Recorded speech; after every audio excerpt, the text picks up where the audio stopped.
तो दैवासुर संपद विभाग, वो दैव और आसुरी गुणों के बारे में हमने जानकारी हासिल की थी 16वें अध्याय में।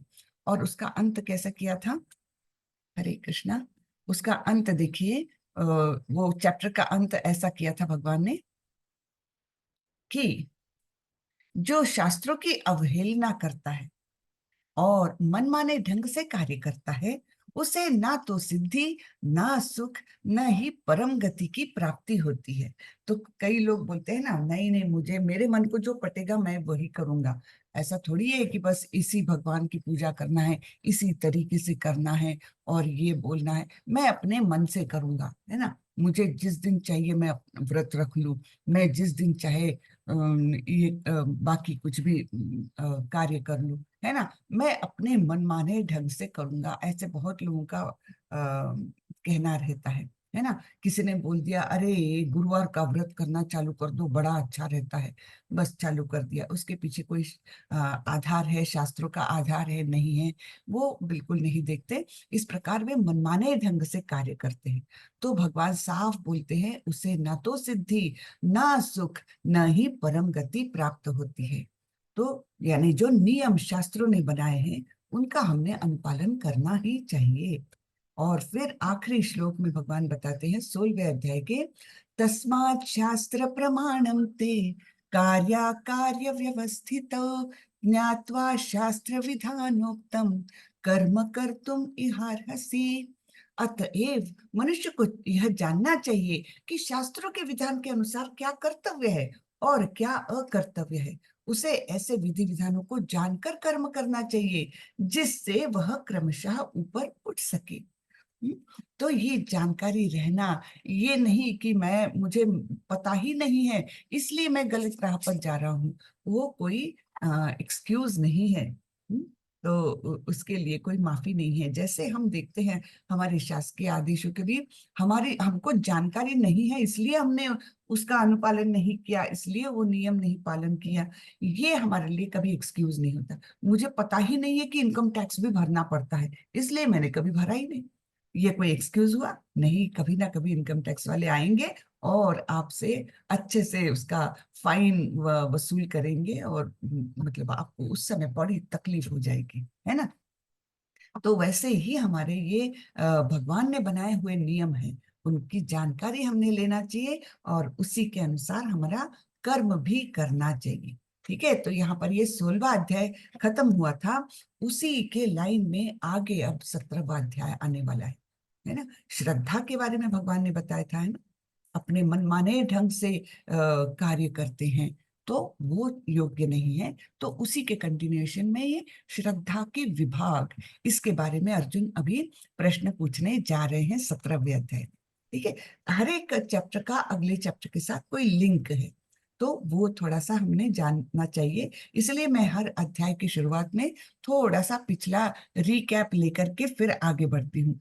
तो ये इस प्रकार से ये जो थॉट प्रोसेस है, जो उनका संवाद है कृष्ण और अर्जुन का, वो ऐसे डिस्कनेक्टेड नहीं है, वो बिल्कुल लिंक से चल रहा है। सिर्फ हमको समझना चाहिए उस लिंक को। तो यहाँ पर श्रद्धा के बारे में भगवान ने बताया था, तो अभी उसी के बारे में डिटेल में अर्जुन प्रश्न करेंगे और भगवान उत्तर देने वाले हैं। चलिए, तो हम मंगलाचरण करके आरंभ करते हैं हमारा ये लास्ट बट वन चैप्टर। ठीक है, अब एक ही बचा है, तो होपफुली आज का अध्याय तो आज ही खत्म हो जाएगा क्योंकि छोटा अध्याय है। और फिर हमको 18वें अध्याय को 2 या 3 दिन देने पड़ेंगे, तो उसके बाद हमारा ये सत्र खत्म हो जाएगा। और आप लोग क्विज जब कंप्लीट कर लेंगे, 18 अध्याय के क्विज कंप्लीट करके आप मुझे उसका सर्टिफिकेट जो जनरेट होगा वो मुझे भेज दीजिए और मैं आपके लेवल 3 के लिए वो फॉरवर्ड कर दूंगी। या दूसरी कोई सिस्टम अगर बनी हो तो तब तक आप लोगों को मालूम हो जाएगा।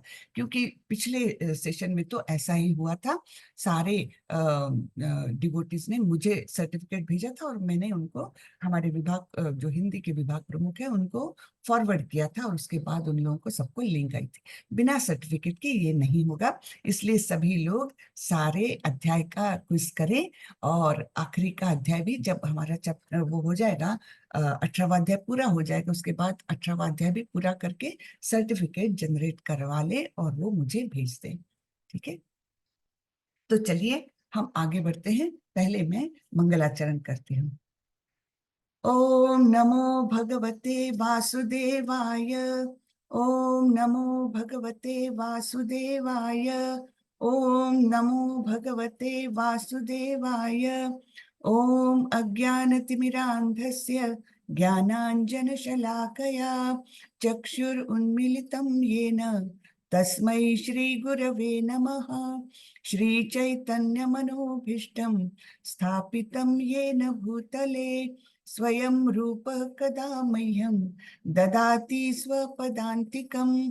वन्देऽहं श्रीगुरो श्रीयुतपदकमलं श्रीगुरुन् वैष्णवांश्च श्रीरूपं साग्रजातं सहगण रघुनाथान्वितं तं सजीवं साद्वैतं सावधूतं परिजनसहितं कृष्णचैतन्यदेवं श्रीराधा कृष्ण पादान् सहगण ललिता श्री विशाखान्वितांश। हे कृष्ण करुणा सिंधु दीन बंधु जगतपते गोपेश गोपिका कांत श्री राधा कांत नमोस्तुते। तप्त कांचन गौरांगी राधे वृंदावनेश्वरी वृषभानुसुते देवी प्रणमामि हरिप्रिये। नमो विष्णुपदाय कृष्णपृष्ठाय भूतले श्रीमते भक्ति वेदांत स्वामी इति नामिने। नमस्ते सारस्वती देवी गौरवाणी प्रचारिणे निर्विशेषाय शून्यवादी पाश्चात्य देशतारिणी। जय श्री कृष्ण चैतन्य प्रभो नित्यानंदा श्री अद्वैत गदाधर श्रीवासादि गौर भक्त वृंदा। हरे कृष्णा कृष्णा कृष्णा हरे हरे हरे रामा राम राम हरे हरे हरे कृष्णा कृष्णा कृष्णा हरे हरे हरे रामा राम राम हरे हरे। हरे कृष्ण सभी को। तो ये 17वां अध्याय शुरू करने जा रहे हैं। इसका नाम है श्रद्धा के विभाग। हाँ, श्रद्धा किन किन भिन्न विभागों में विभाजित है, इसके बारे में अभी हमको जानकारी मिलने वाली है। तो अर्जुन बोलते हैं, अर्जुन उवाच ये शास्त्र विधि मुत्सृज्य यजन्ते श्रद्धयान्विताः तेषां निष्ठा तु का कृष्ण सत्वमाहो रजस्तमः। अर्जुन ने कहा, हे कृष्ण, जो शास्त्र के नियमों का पालन न करके अपनी कल्पना के अनुसार पूजा करते हैं, उनकी स्थिति कौन सी है? ये सतोगुणी है, रजोगुणी या तमोगुणी? तो इस प्रकार अर्जुन बराबर बीच बीच में प्रश्न पूछे जा रहे हैं। तो यहाँ पर प्रभुपाद जी ने बड़े विस्तार से इसका तात्पर्य लिखा है। हम थोड़ा सा तात्पर्य देखते हैं।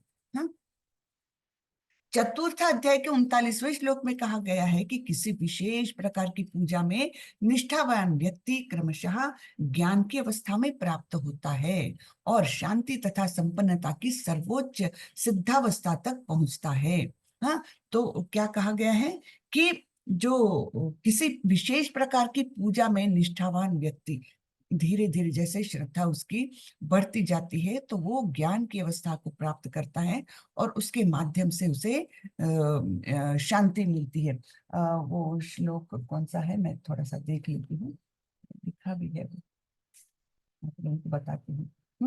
श्रद्धा वा लभते ज्ञानम तत्परम संयतेन्द्रिय ज्ञानम लब्ध्वा पराम शांतिम अचिरेणाधिगच्छति।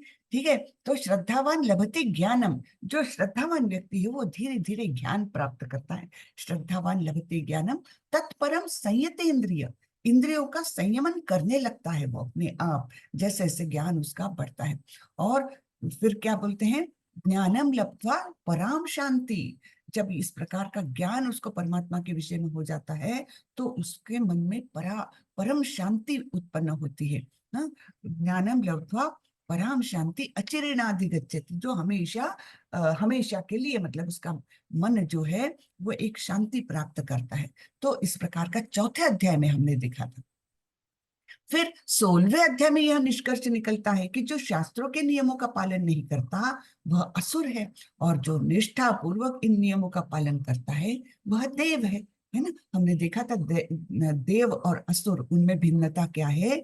तो इस प्रकार का निकला था, कुछ शास्त्रों का के नियम जो पालन करता है, विधि विधान से अपनी श्रद्धा बरकरार रखता है, उसे देव कहते हैं। और इसके विपरीत जो अपने मनगढ़ंत तरीके से कुछ भी करेगा, मनगढ़ंत तरीके से उसमें अपने शरीर को तकलीफ देगा, मन पर नियंत्रण नहीं रखेगा, है ना, मन चाहे तरीके से धन कमाएगा और उसका इंद्रिय तृप्ति में ही वो करता है, लेकिन उसमें फिर थोड़ा सा यज्ञ याजन सब करके लोगों को पब्लिसिटी करता है कि देखो मैं कितना अच्छा व्यक्ति हूँ, मैं इतना बड़ा यज्ञ कर रहा हूँ। वो करता क्यों है? पब्लिसिटी के लिए, है ना। तो इस प्रकार को उनको असुर कहा गया है। ठीक है। अब यदि कोई निष्ठावान, ऐसा निष्ठावान व्यक्ति हो जो ऐसे कतिपय नियमों का पालन करता हो जिनका शास्त्रों में उल्लेख न हो, तो उसकी स्थिति क्या होगी? ऐसा अर्जुन का प्रश्न है ना, कि जो शास्त्रों के नियमों का पालन नहीं करता, लेकिन कतिपय नियमों के, मन गढ़ंत तरीके से उनका पालन करता है, अपने मन से ही नियम बनाता है और उनका पालन करता है, तो उसका क्या होता है, इसके बारे में अभी भगवान विस्तार से बताने वाले हैं। ठीक है।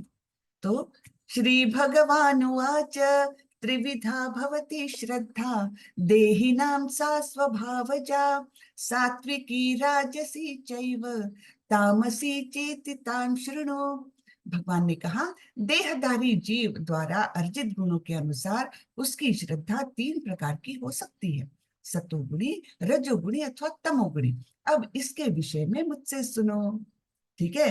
तो जो जिस गुण में व्यक्ति है, चाहे वो सत्वगुणी हो, रजोगुणी हो या तमोगुणी, तो उसकी जो श्रद्धा है, जो मन गढ़ंत तरीके से वो करने जा रहा है, तो उसी के प्रकार उसकी श्रद्धा भी होगी, उसके व्यक्ति के अर्जित गुणों के अनुसार ही उसकी श्रद्धा भी होगी।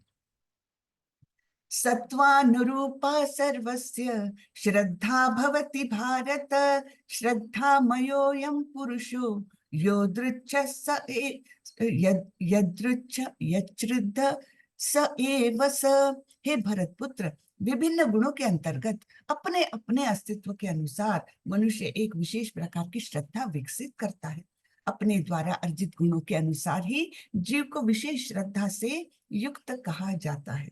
यानी उसकी श्रद्धा तामसी है, उसकी श्रद्धा राजसी है, और किसी की श्रद्धा सत्वगुणी है, तो उस व्यक्ति के अर्जित गुणों के अनुसार ही।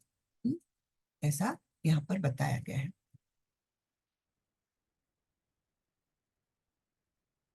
यहाँ पर हम थोड़ा सा पढ़ लेते हैं। इस श्लोक में श्रद्धा शब्द अत्यंत सार्थक है। यानी श्रद्धा क्या है वो तो पहले जान ले। श्रद्धा मूलतः सतोगुण से उत्पन्न है। मनुष्य की श्रद्धा किसी देवता, किसी कृत्रिम ईश्वर या मनोधर्म में हो सकती है, लेकिन प्रबल श्रद्धा सात्विक कार्यों से उत्पन्न होती है। ठीक है। अलग अलग जगह पर किसी व्यक्ति की श्रद्धा हो सकती है। वो कभी किसी की देवता में श्रद्धा रखता है, कभी कोई मन गढ़ंत तरीके से उसी को ईश्वर मानने लगता है। कोई मनुष्य ही है लेकिन बड़ा पावरफुल है, धनवान है, और कुछ कुछ चमत्कार भी दिखा देता है। हाँ, तो ऐसे कृत्रिम ईश्वर पर भी उसकी हो सकती, या मनोधर्म भी हो सकती, और भी कुछ मनगढ़ंत तरीके में हो सकती, लेकिन असली श्रद्धा तो सात्विक कार्यों से ही उत्पन्न होती है। किंतु भौतिक बद्ध जीवन में कोई भी कार्य पूर्णतया शुद्ध नहीं होता। हम जानते हैं भौतिक जीवन जो है, यहाँ ये केवल क्या है, प्रतिबिंब है आध्यात्मिक जगत का, है ना, केवल प्रतिबिंब है। तो जो भी कुछ भावनाएं हैं, जो भी कुछ कार्य है, ये कैसे हैं? परवर्टेड है ना, वास्तविक वैसे नहीं है, वास्तविक आध्यात्मिक जगत में वैसे नहीं है, यहाँ पर उसका प्रतिबिंब स्वरूप है। तो प्रेम भी जो है, हम बोलते हैं बहुत प्रेम है हमको कोई व्यक्ति से, लेकिन वो प्रेम भी कैसा रहता है, उसमें भी स्वार्थ छुपा रहता है। असली प्रेम तो केवल आध्यात्मिक जगत में है। हमने इसके बारे में थोड़ी चर्चा भी की थी पहले से। नियरेस्ट प्रेम को जाने वाला जो है वो माता का और बच्चे का प्रेम होता है, नियरेस्ट। लेकिन वो भी पूरी तरह शुद्ध नहीं होता।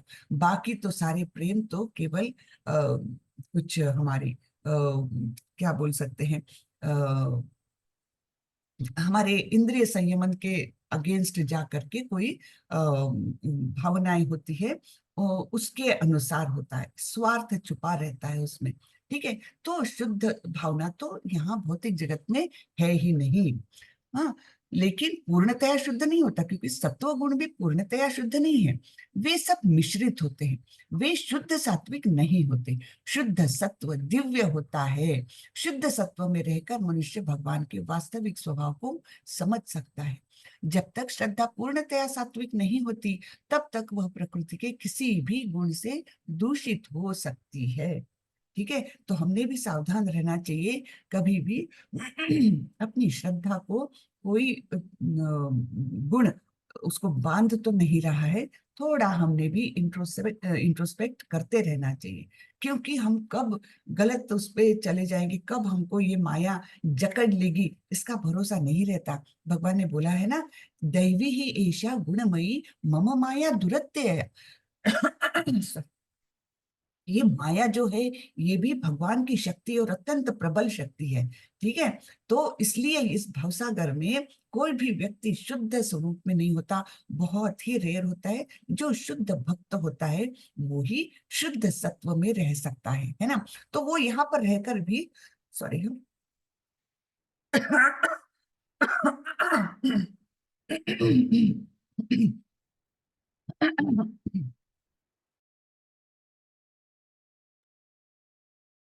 तो ऐसे शुद्ध सत्व में जो व्यक्ति है, शुद्ध भक्त है, तो वो इस भौतिक जगत में भी गुणातीत हो जाता है ना। हमने देखा था पिछले अध्यायों में कि किस प्रकार गुणों को लांघा जा सकता है इस जीवन में रहते हुए भी। तो यहाँ पर रहते हुए भी उसके कार्यकलाप कैसे होते हैं, दिव्य होते हैं। वो किसी भी गुण के बंधन में नहीं रहते। तो इसलिए यहाँ पर हमको जो श्रद्धा के विषय में बताया जा रहा है, तो उसके बारे में हमने ये जानकारी रखना है कि श्रद्धा उस व्यक्ति के गुणों के अनुसार ही रहती है। ठीक है, यजन्ते सात्विका देवान यक्ष रक्षांसि राजसः प्रेतान भूतगणाश्चान्ये यजन्ते तामसा जनः। सत्वगुणी व्यक्ति देवताओं को पूजते हैं, रजोगुणी यक्षों व राक्षसों की पूजा करते हैं, और तमोगुणी व्यक्ति भूत प्रेतों को पूजते हैं। ठीक है, तो ये भिन्नता हमने इसके पहले अध्याय में भी देखी थी कि किस प्रकार सत्व गुणी व्यक्ति देवताओं की ओर आकर्षित होता है। उसको सकाम कर्म में वो निश्चित रूप से सकाम कर्म है वो, क्योंकि वो देवताओं के पास जाता क्यों है कि मुझे कुछ चाहिए। हाँ, धनम देहि पुत्रम देहि, ये देहि वो देहि चलता ही रहता, मुझे चाहिए, मुझे दो, और फिर मैं आपकी इस प्रकार पूजा करूंगा, मैं आपको इतने 500 रुपए का प्रसाद चढ़ाऊंगा। ये सब है, लेकिन जाता कहाँ है, देवताओं के पास। ठीक है, सत्व गुण अच्छा गुण है, ठीक है। लेकिन रजोगुणी लोग किसकी पूजा करते हैं, यक्षों व राक्षसों की। जैसे कुबेर की पूजा करते हैं कोई लोग, है ना। वो कौन है, वो यक्ष है, राक्षस नहीं है, यक्ष है। तो वो भी कैसा हुआ, वो रजोगुणी है, धन की प्राप्ति के लिए। और कई कई लोग तो रजोगुण में कोई मिनिस्टर की पूजा करेंगे, कोई अभिनेता की पूजा करेंगे, ऐसे भी है ना। हमारे यहाँ तो ऐसे लोग हैं कि अभिनेताओं के भी मंदिर बना के रखे हैं। तो ये सब कैसे लोग होते हैं, रजोगुणी लोग होते हैं। और ऐसे लोग, ये लोग भी जैसे मिनिस्टर्स की वगैरह पूजा करते हैं, बिल्कुल प्रैक्टिकली पूजा करते हैं, उनके चरणों में लेट जाते हैं, उनको फूल चढ़ाते हैं, सब कुछ लिटरली वो मतलब एक पूजा ही हो जाती है। तो वो लोग क्या चाहते हैं कि ये मिनिस्टर मेरा कुछ भला कर देगा, मुझे नौकरी लगवा देगा, है ना। और ऐसे ये रजोगुणी लोग हुए। और तमोगुणी, तमोगुणी वो लोग जो मेनली दूसरों का बुरा करने के लिए भूत प्रेतों को पूजते हैं। कभी कभी खुद के लिए भी कि मुझे गड़ा हुआ धन मिल जाए, या फिर कभी कभी दूसरों क्या बुरा करने के लिए करते हैं। तो ऐसे लोग भूत और प्रेतों की पूजा करते हैं। जनरली ये तांत्रिक मांत्रिक के चक्कर में आ जाते हैं, और जंगलों में जाकर अमावस्या की रात को ऐसा करो, पूर्णिमा की रात को ऐसा करो, ये जो चलता है तंत्र मंत्र, है ना, तो ये तमोगुणी लोग होते हैं। ठीक है, तो हमने ये डिफरेंस जान लिया कि कैसे जिस गुण में व्यक्ति है वो उसी के प्रकार श्रद्धा रखता है, उसी के प्रकार वो पूजा भी करता है। इसके पहले अध्याय में हमने देखा था कि सत्वगुणी व्यक्ति जो देवताओं की पूजा करते हैं वो देवताओं के लोक को जाते हैं। जो रजोगुणी व्यक्ति जो है वो इसी धरातल पर रह जाते हैं। और तमोगुणी व्यक्ति जो है वो जो भूत प्रेतों की पूजा करते हैं वे अधम गति को जाते हैं, निम्न ग्रहों की ओर जाते हैं। ठीक है ना। तो यहाँ पर आगे बढ़ते हैं हम। अशास्त्र विहितम घोरम तप्यन्ते ये तपो जनः दंभाहंकार संयुक्तः कामराग बलान्वितः कर्षयन्तः शरीरस्थं भूतग्राममचेतसः मां चैवान्तः शरीरस्थं तान् विद्या असुर निश्चयान्।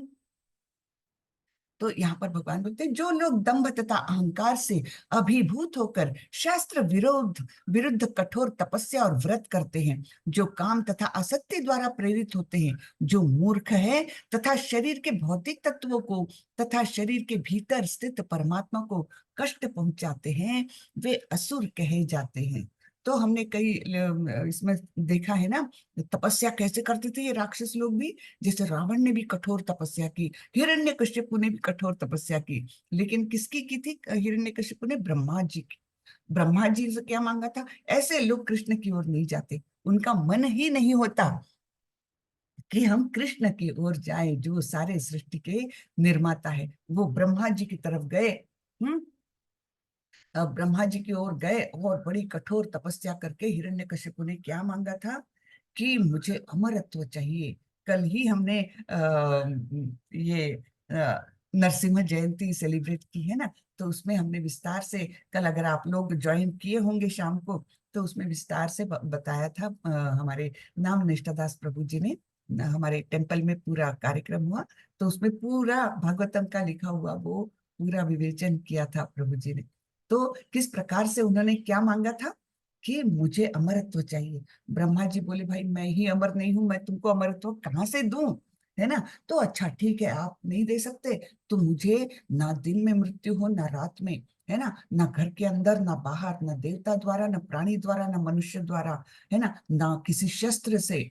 इस प्रकार उसने इतने सारे कंडीशंस रख दी। ब्रह्मा जी तथास्तु तथास्तु बोलते गए।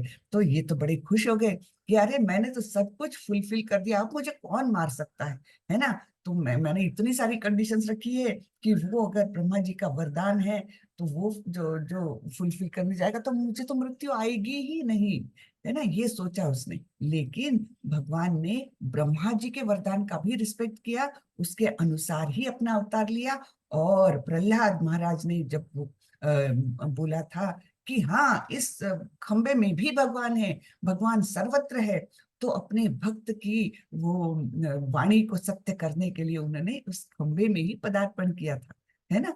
तो कितना अद्भुत अवतार रहता है भगवान का। ये हमने सोचना चाहिए कि भक्त के लिए भगवान क्या नहीं करते, सब कुछ करते हैं। ठीक है ना। तो हमको भक्त बनने की ओर थोड़ा तो भी प्रयत्न हमारा जारी रखना है। तो यहाँ पर बताया है कि शास्त्र विरुद्ध कठोर तपस्या और व्रत करते हैं। और काम और आसक्ति द्वारा प्रेरित रहते हैं, कोई इच्छाएं हैं मन में वो फुलफिल करने के लिए वो करते हैं। जो मूर्ख है तथा शरीर के भौतिक तत्वों को तथा शरीर के भीतर से परमात्मा को भी कष्ट पहुंचाते हैं, तो उनको असुर कहा जाता है ना। परमात्मा को क्या अच्छा लगता होगा? अरे इतना अच्छा सुदृढ़ शरीर दिया है तुमको मैंने, और उस शरीर को तुम बिना ही कारण के इतना कष्ट दे रहे हो, तो ये कोई परमात्मा को खुश करने वाली बात हुई क्या? नहीं है ना। तो ऐसे लोगों को असुर कहा जाता है। आहारस्त्वपि सर्वस्य त्रिविधो भवति प्रियः यज्ञस्तप तथा दानम तेषां भेदम इमं शृणु। यहाँ तक कि प्रत्येक व्यक्ति जो भोजन पसंद करता है वह भी प्रकृति के गुणों के अनुसार 3 प्रकार का होता है। यही बात यज्ञ, तपस्या तथा दान के लिए भी सत्य है। अब उनके भेदों के विषय में सुनो। देखो कितना डिटेल में ज्ञान है भगवत गीता में, कितना सविस्तर प्रकार से बताया है कि कौन से गुण में व्यक्ति कौन सा खाना पसंद करता है। तो अपने आप को थोड़ा सा हम इंट्रोस्पेक्ट भी कर सकते हैं कि अरे मैं चटपटा खाना पसंद करता हूँ, तो मैं कौन से गुण में हूँ है ना। और जो तमोगुणी है वो कौन सा खाना पसंद करेंगे, किस प्रकार उनकी यज्ञ दान और तप किस प्रकार से रहेंगे, ये सब अभी विस्तार से भगवान बता रहे हैं। हाँ, तो तात्पर्य में प्रभुपाद जी लिखते हैं प्रकृति के भिन्न भिन्न गुणों के अनुसार भोजन, यज्ञ, तप और दान में भेद होते हैं। तो ये भेद क्या है ये हम समझेंगे। हाँ, ये सब एक से नहीं होते। जो लोग ये समझते हैं कि किस गुण में क्या क्या करना चाहिए वे वास्तव में बुद्धिमान होते हैं। जो लोग सभी प्रकार के यज्ञ, भोजन या दान को एक सा मानकर उनमें अंतर नहीं कर पाते वे अज्ञानी हैं। हाँ, ऐसे भी प्रचारक लोग हैं जो यह कहते हैं कि मनुष्य जो चाहे वह कर सकता है और सिद्धि प्राप्त कर सकता है। ऐसा नहीं होता, ये भगवान ने बहुत स्पष्ट किया है। हाँ, अपने मन गढ़ंत नियमों का पालन करके आप कभी भी भगवत प्राप्ति नहीं कर सकते। तो यहाँ पर हम देखते हैं कि कैसा खाना सत्वगुणी लोग पसंद करते, कैसा रजोगुणी और कैसे तमोगुणी लोग खाना खाते हैं। हाँ, आयु सत्व बलारोग्य सुख प्रीति विवर्धन रस्य स्निग्धा स्थिरा हृदया आहार सात्विक प्रिय। जो भोजन सात्विक व्यक्तियों को प्रिय होता है वह आयु बढ़ाने वाला, जीवन को शुद्ध करने वाला तथा बल, स्वास्थ्य, सुख तथा तृप्ति प्रदान करने वाला होता है। ऐसा भोजन रसमय, स्निग्ध, स्वास्थ्यप्रद तथा हृदय को भाने वाला होता है। तो हमने लेवल 1 में उसके बारे में चित्र भी देखे थे कि कैसे एक चित्र में बताया गया था कि एकदम सात्विक भोजन किसे कहा गया, शुद्ध शाकाहारी है और उसमें दूध, अनाज है ना, और तरकारी, इन चीजों से बनी हुई वस्तुएं हैं। जैसे उसमें दही भी होगा, जैसे उसमें दाल चावल सब्जियां होगी, है ना। इस प्रकार का एकदम शुद्ध सात्विक भोजन और ताजा ताजा बना हुआ होगा। घी का प्रयोग होगा उसमें। तो ऐसे भोजन को सात्विक बोला गया है। और ये सात्विक लोगों को प्रिय होता है। अन्य लोगों को प्रिय नहीं होता। अरे क्या घास फूस खा रहे तुम, हाँ ना, इसमें ज्यादा मिर्ची है ना, वो है तेल है, ऐसा लोग बोलते हैं। लेकिन ऐसा भोजन जो एकदम शुद्ध वेजिटेरियन होता है और एकदम माइल्ड होता है, इसमें ना कैसा होता है, रस रस भरा, स्निग्ध, स्थिर, है ना, इस प्रकार का जो है हृदय को भाने वाला ऐसा खाना सात्विक लोगों को पसंद आता है। फिर राजसी लोगों को क्या पसंद आता है। हाँ, कट्व अम्ल लवणात्युष्ण तीक्ष्ण रुक्ष विदाहिनः आहारा राजसस्येष्टः दुःख शोकामय प्रदः। अत्यधिक तिक्त, खट्टे, नमकीन, गरम, चटपटे, शुष्क तथा जलन उत्पन्न करने वाले भोजन रजोगुणी व्यक्तियों को प्रिय होते हैं। ऐसे भोजन दुख, शोक तथा रोग उत्पन्न करने वाले होते हैं। यहाँ पर ये सारा खाना हृदय को भाने वाला है, स्वास्थ्यप्रद है, आयु बढ़ा सकता है। और यहाँ पर कैसा है, ये खाना दुख, शोक और रोग उत्पन्न करने वाला है। तो इसका उदाहरण सबसे बड़ा कौन सा है, चटपटा खाना ने, चाट वाट जो अति बहुत ज्यादा गर्म रहती या तीखी रहती या बहुत चटपटी रहती है, वो सब खाना किनको पसंद है, रजोगुणी व्यक्तियों को। और वो अल्टीमेटली क्या देता है हमें, रोग देता है, दुख देता है ना, कहीं ना कहीं तकलीफ देता है हमको। और फिर तमोगुणी लोगों का तो क्या कहना, यातयामं गतरसम पूति पर्युषितम च यत् उच्छिष्टमपि च मेध्यम भोजनम तामस प्रियम। खाने से 3 घंटे पूर्व पकाया गया स्वादहीन, वियोजित एवं सड़ा, जूठा तथा अस्पृश्य वस्तुओं से युक्त भोजन उन लोगों को प्रिय होता है जो तामसी होते हैं। ठीक है, तो इसमें यानी 3 घंटे से पूर्व पकाया गया खाना भी शुद्ध नहीं माना जाता। किंतु अब तो हमारे रोज के जीवन में हम देखते हैं कि जो बच्चे टिफिन ले जाते हैं वो भी 4-5 घंटे के बाद खाते हैं। लोग ऑफिस में ले जाते हैं खाना, बहुत देर के बाद खाते हैं ना। कब का, सवेरे 6 बजे का बना हुआ वो खाएंगे 2 बजे दोपहर को। तो ऐसा सभी जगह पर हम देखते हैं। तो उसका उपाय क्या है? उसका कोई उपाय है कि कैसे खाना खाएं हम ऐसे? सभी खाना तो 3 घंटे पूर्व पकाया गया है। उसका सबसे अच्छा उपाय ये है कि उसको डब्बे में पैक करने के पहले भगवान को भोग चढ़ा दे, है ना। भोग चढ़ाया हुआ खाना, उसका ये गुण जो अवगुण है वो बिल्कुल पूरी तरह से निकल जाता है। वो आप 6 घंटे बाद, 8 घंटे के बाद भी खाएं तो भी उसमें दोष नहीं रहता, क्योंकि पहले हमने भगवान को चढ़ाया, वो भगवान का उच्चिष्ट बन जाता है, भगवान की जूठन बन जाता है वो, और वो उसमें दोष नहीं आता है। ठीक है, तो ये उसका सॉल्यूशन बताया गया है। और फिर तमोगुणी कैसा रहता है? या तो स्वादहीन रहेगा, वियोजित एवं सड़ा हुआ रहेगा, है ना, जूठा तथा अस्पृश्य वस्तुओं से युक्त। अस्पृश्य वस्तुएं कौन सी होती है? कि किसी जानवर का मांस, खून, है ना, उसके अतड़ियां, ये मतलब जानवर का जो भी वो है, मृत शरीर का कुछ भी उसमें अंश है, तो वो अस्पृश्य वस्तु कहलाती है ना। तो इसलिए नॉन वेज जो है वो तामसी लोगों का प्रिय खाना हो जाता है। हाँ, नॉन वेजिटेरियन जिसमें मांसाहार है वो तामसी लोगों के लिए होता है। अफलाकांक्षिभिर्यज्ञो विधिदिष्टो युज्यते यष्टव्यमेवेति मनः समाधाय स सात्विकः। अब यज्ञों के बारे में बताया है। ठीक है, 4 चीजों के बारे में भगवान बताने वाले हैं: भोजन, यज्ञ, तप और दान। ये 4 चीजों के बारे में विस्तार से गुणों के अनुसार वे भेद बताने वाले हैं। तो यहाँ पर भगवान क्या बोलते हैं? यज्ञों में वही यज्ञ सात्विक होता है जो शास्त्र के निर्देशानुसार कर्तव्य समझकर उन लोगों के द्वारा किया जाता है जो फल की इच्छा नहीं करते। हाँ, तो इसमें 3 कंडीशंस बताई है। कौन सा है? शास्त्र के निर्देश अनुसार, कर्तव्य समझकर, और फल की इच्छा के बिना। ऐसा जो यज्ञ है वो सात्विक यज्ञ कहलाता है। तो प्रभुपाद जी बोलते हैं, सामान्यतः यज्ञ किसी प्रयोजन से किया जाता है, लेकिन यहाँ पर बताया गया है कि यज्ञ बिना किसी इच्छा के संपन्न किया जाना चाहिए।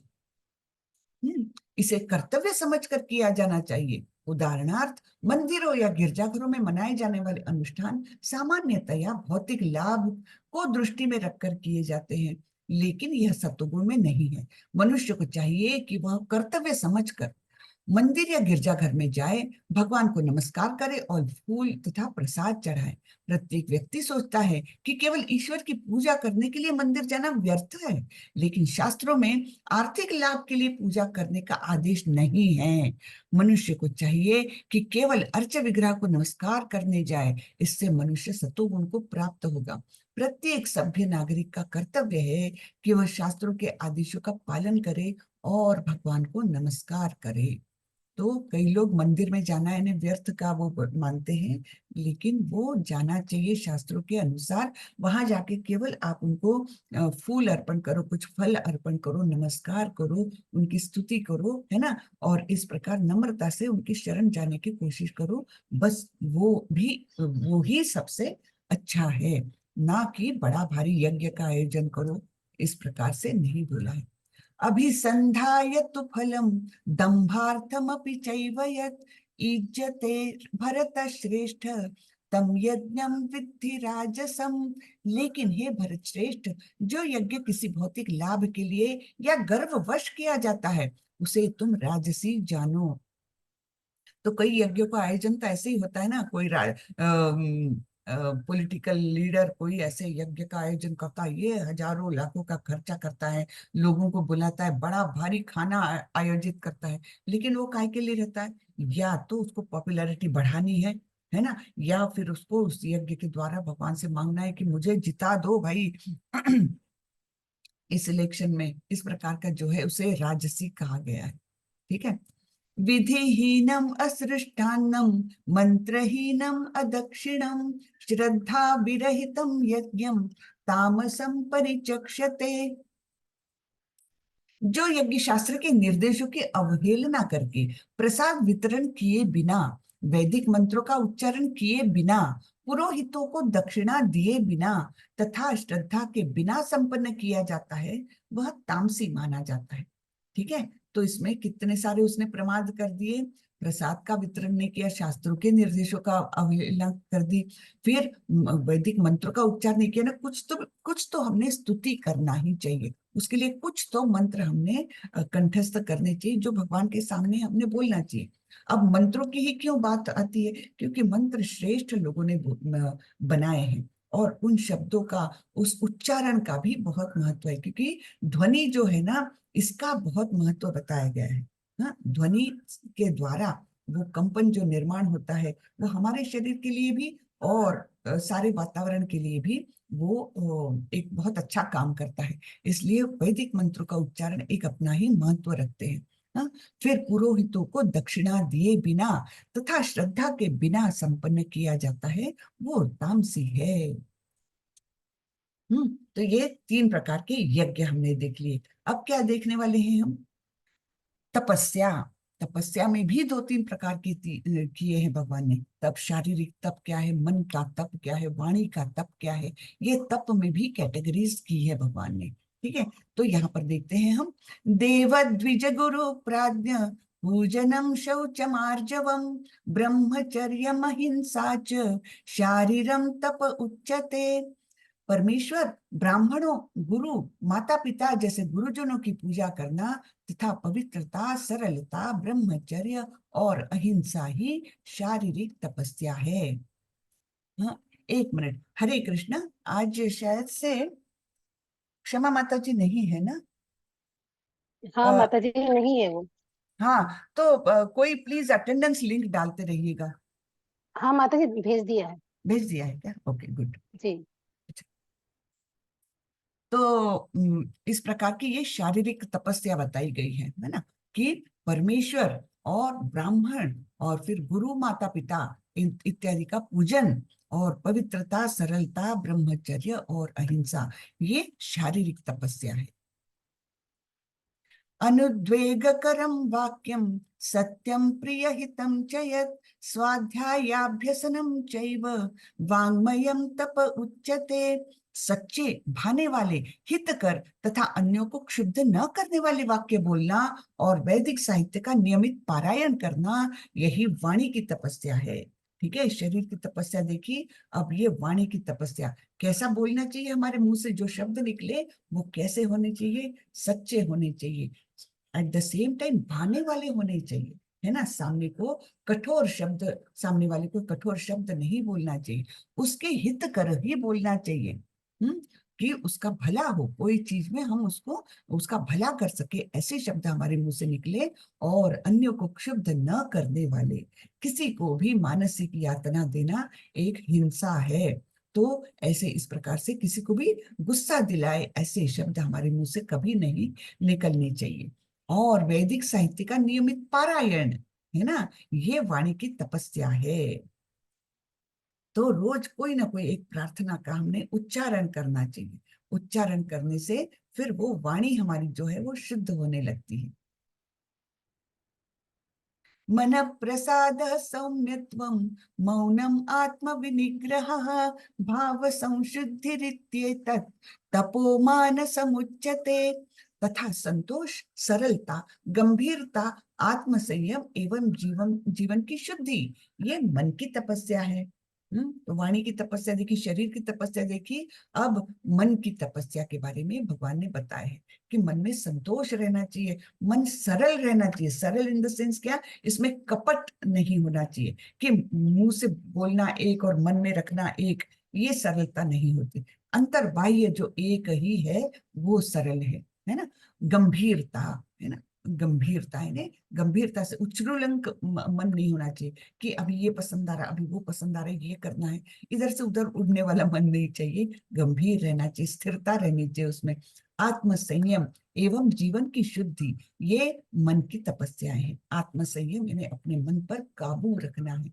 और जीवन की शुद्धि, शुद्ध जीवन कैसा, जैसे शास्त्रों में बताया गया है ना, चार वर्ण एवं चार आश्रम, ये हमारे जो सनातन धर्म है इसका बेस है। हाँ, तो इसको एक्चुअली वर्णाश्रम धर्म बोला गया है। हिंदू शब्द तो कहीं भी है ही नहीं शास्त्रों में, है ना। सनातन धर्म कहीं आता है, लेकिन वर्णाश्रम धर्म इसके ही बारे में ज्यादा, मतलब यही सनातन धर्म का बेस है।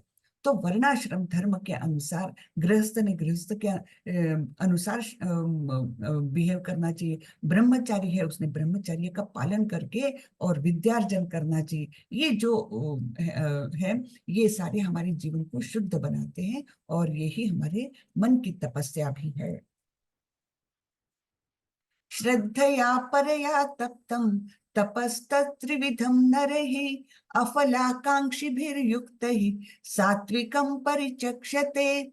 भौतिक लाभ की इच्छा न करने वाले तथा केवल परमेश्वर में प्रवृत्त मनुष्यों द्वारा दिव्य श्रद्धा से संपन्न यह तीन प्रकार की तपस्या सात्विक तपस्या कहलाती है।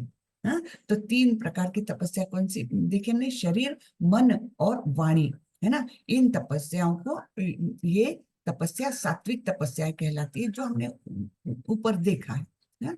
तो ये किसके द्वारा संपन्न होती है? लाभ की इच्छा न रखने वाले द्वारा, और केवल भक्त जो परमेश्वर में प्रवृत्त है, यानी जो भक्त है, ऐसे दिव्य लोगों के द्वारा जो संपन्न की जाती है, वो सात्विक तपस्या कहलाती है। फिर आगे बढ़ते हैं। सत्कारमान पूजार्थम तपोदम्भेन चैव यत् क्रियते तदिह प्रोक्तम राजसं चलमध्रुवम्। जो तपस्या दंभ पूर्वक तथा सम्मान, सत्कार एवं पूजा कराने के लिए संपन्न की जाती है, वह राजसी या रजोगुणी कहलाती है। यह न तो स्थायी है और न शाश्वत। ठीक है, तो दंभ के कारण हम हमारा मतलब दिखाने के लिए, दिखावे के लिए जो की जाती है तपस्या, और उसका उनको फल क्या चाहिए, सम्मान मिले समाज में, है ना, लोग सत्कार करे, और इस प्रकार से जो की जाती है वह राजसी है, ये शाश्वत नहीं होती। ये ऐसी तपस्या शाश्वत नहीं होती। मूढ़ग्राहेणात्मनो यत् पीडया क्रियते तपः परस्योत्सादनार्थं वा तत्तामसमुदाहृतम्। मूर्खतावश आत्म उत्पीड़न के लिए या अन्यों को विनष्ट करने या हानि पहुंचाने के लिए जो तपस्या की जाती है, वह तामसी कहलाती है। तो जनरली तामसी एक्टिविटीज कैसी रहती है? दूसरों को हानि पहुंचाने के लिए, है ना, प्रमाद करते हैं वो लोग, है ना। प्रमाद, आलस्य और निद्रा, ये हमने देखे थे ना, गुण है अवगुण है तामसी लोगों के। तो ये ऐसे लोग मूर्खतावश आत्म उत्पीड़न के लिए या अन्यों को विनष्ट करने या हानि पहुंचाने के लिए जो तपस्या करते हैं, वो तामसी तपस्या कहलाती है। मूर्खतापूर्ण तपस्या के ऐसे अनेक दृष्टांत है, जैसे कि हिरण्यकशिपु जैसे असुरों ने अमर बनने तथा देवताओं का वध करने के लिए कठिन तप किया। उसने ब्रह्मा से ऐसी ही वस्तुएं मांगी थी, लेकिन अंत में वह भगवान द्वारा मारा गया। किसी असंभव वस्तु के लिए तपस्या करना निश्चय ही तामसी तपस्या है। फिर आगे अब देखते हैं हम, दान के बारे में भगवान बताएंगे। दातव्यमिति यद्दानं दीयतेनुपकारिणे देशे काले च पात्रे च तद्दानं सात्विकं स्मृतम्। जो दान कर्तव्य समझकर किसी प्रत्युपकार की आशा के बिना समुचित काल तथा स्थान में और योग्य व्यक्तियों को दिया जाता है, वह सात्विक माना जाता है। ठीक है, तो ये दान कर्तव्य समझकर हो रहा है, हाँ? किसी फल की आकांक्षा के बिना हो रहा है, और योग्य समय, योग्य स्थान और योग्य व्यक्ति, इनको ये दान दिया जाता है, तब वह सात्विक कहलाता है। तो सबसे सात्विक दान कौन सा होगा? या तो हम मंदिरों में करें दान, वो सबसे सात्विक है, क्योंकि वो उसमें काल और स्थान इसका तो कोई लिमिटेशन ही नहीं है। और सबसे योग्य व्यक्ति के लिए दान दिया जा रहा है, कृष्ण के लिए दान दिया जा रहा है ना। कैसे कि कृष्ण के लिए मंदिर बने, वहां पर भक्त गणों का जमावड़ा हो, और फिर भगवान की सब लोग मिलकर प्रार्थना करें, जिससे भगवान खुश हो जाए, है ना। भगवान तो चाहते हैं कि मेरे सारे बच्चे जो भौतिक जगत में अटके हुए हैं, सभी के सभी मेरे पास आ जाए, वो भगवान चाहते हैं, है ना। लेकिन हम लोग वो समझते नहीं है। तो मंदिर एक ऐसी जगह है जहां पर लोग आकर्षित होते हैं। हाँ, बिल्कुल श्रद्धा नहीं भी हो तब भी वो 2-3 बार मंदिर जाने लगता है, तो वहां के वातावरण का उस पर असर होता है। तो धीरे धीरे धीरे वो भी भक्ति की ओर जाने लगता है। इसलिए ये मंदिर होना बहुत आवश्यक है, क्योंकि वहाँ कॉन्सेंट्रेटेड वाइब्स रहती है, पॉजिटिव वाइब्स, एकदम कॉन्सेंट्रेटेड। ऐसा नहीं, नहीं तो वही मैंने पहले भी उदाहरण दिया था कि लोग बोलते हैं कि मंदिर क्यों जाना है। तो वैसे ही पूछो कि भैया पानी के लिए तुम जलाशय के पास ही क्यों जाते हो, पानी तो सारे वातावरण में है, वहीं से पी लो, है ना। मॉइस्चर तो सब जगह पर है, वहीं से पी लो। वैसा नहीं है, कॉन्सेंट्रेटेड वो जो विचारों का जमावड़ा है, भक्ति का वो जो वातावरण है, उसके लिए हमने मंदिर में जाना चाहिए, उसका हमारे मन पर बड़ा ही अच्छा असर होता है। ठीक है। तो इस प्रकार दान के बारे में बताया है। सात्विक दान कहते हैं जो कर्तव्य समझकर, हाँ, और फल की आशा के बिना, ये नहीं कि मुझे इससे क्या प्राप्ति हो रही है, मैं तो दान दे रहा हूं, इससे मुझे क्या मिलेगा, ये नहीं विचार। हाँ, और योग्य स्थान और काल समय यानी योग्य होना चाहिए, और योग्य व्यक्ति को सत्पात्री दान होना चाहिए, वो सात्विक कहलाता है। ये हम थोड़ा सा पढ़ लेते, प्रभुपाद जी बहुत सुंदर लिखते हैं। वैदिक साहित्य में ऐसे व्यक्ति को दान देने की संस्कृति है जो आध्यात्मिक कार्य में लगा हो। अविचारपूर्ण ढंग से दान देने की संस्कृति नहीं है। आध्यात्मिक सिद्धि को सदैव ध्यान में रखा जाता है। अतएव किसी तीर्थ स्थान में सूर्य या चंद्र ग्रहण के समय, मासांत में, या योग्य ब्राह्मण अथवा वैष्णव अर्थात भक्त को या मंदिर में दान देने की संस्तुति है। बदले में किसी प्रकार की प्राप्ति की अभिलाषा न रखते हुए ऐसे दान किए जाने चाहिए। कभी कभी निर्धन को दान करुणावश दिया जाता है, लेकिन यदि निर्धन दान देने के योग्य नहीं होता तो उससे आध्यात्मिक प्रगति नहीं होती। दूसरे शब्दों में, वैदिक साहित्य में अविचारपूर्ण दान की संस्कृति नहीं है ना। हम लोग ये तो हमेशा हम देखते हैं कि कभी कभी हमको बहुत करुणा आती है, हम जाते हैं रास्ते से और एकदम निर्धन व्यक्ति दिखते हैं, बहुत उस अवस्था में होते हैं, और हम उनको दान देते हैं। ठीक है, दान देना, आप उनको अन्न दान करें और उसी समय मेरे सामने कृपया आप ये खा ले, ऐसे बोलना चाहिए। अन्यथा होता क्या है, पैसे दे देंगे तो वो पता नहीं कैसे इस्तेमाल करेगा। हाँ, आगे का उसका क्या उपयोग करेगा, हो सकता है वो कोई गलत कर्म में जाए, हो सकता है वो नशा पाने के लिए उसका इस्तेमाल करे। तो ऐसा दान, उसकी संस्तुति शास्त्रों में नहीं है। एक तो हम उसको डिपेंडेंट बना रहे हैं, और उसके पीछे जो गैंग्स काम करती है, कई बार करती है, तो उनको हम एक प्रकार से प्रोत्साहित कर रहे हैं। तो इसलिए दान करते समय हमने जरा सोच विचार करके दान करना चाहिए। यत्तु प्रत्युपकारार्थं फलम् उद्दिश्य वा पुनः दीयते च परिक्लिष्टं तद्दानं राजसंस्मृतम्। अब राजसी दान कैसा है ये देखेंगे। किंतु जो दान प्रत्युपकार की भावना से या कर्म फल की इच्छा से या अनिच्छा पूर्वक किया जाता है, वह रजोगुणी यानी राजस कहलाता है। हाँ, तो इसका थोड़ा सा पढ़ लेते हैं। प्रभुपाद जी ने लिखा हुआ, दान कभी स्वर्ग जाने के लिए दिया जाता है, तो कभी अत्यंत कष्ट से, तथा कभी इस पश्चाताप के साथ कि मैंने इतना व्यय इस तरह क्यों किया। कभी कभी अपने वरिष्ठ जनों के दबाव में आकर भी दान दिया जाता है। ऐसे दान रजोगुण में दिए गए माने जाते हैं, है ना। कोई तो आपका वरिष्ठ है, कोई बॉस है, और वो किसी को दान दे रहा है, कोई चैरिटी कर रहा है, कोई ऑर्गेनाइजेशन में दे रहा है, और वो बोलता है अरे तुम भी दे दो, बड़ी अच्छी ऑर्गेनाइजेशन है ये। तो हम उस बॉस के दबाव में आकर के अनिच्छा से दान देते हैं, तो वो भी योग्य दान नहीं हुआ।